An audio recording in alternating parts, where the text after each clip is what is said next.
ఒక్కసారి military enter అయితే no rules, no permissions. కొట్టాలా వద్దా అని అడగడం ఉండదు, కుమ్మేయడమే. కాల్చాలా వద్దా అన్న డిస్కషన్ ఉండదు, ఫేస్ చేయడమే. కోర్టులు, లాయర్లు, సాక్ష్యాలు, జడ్జ్మెంట్లు ఏమీ ఉండవు.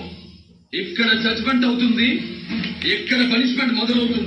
రేయ్, నీకు కావలసింది నేను. నాతో పెట్టుకో.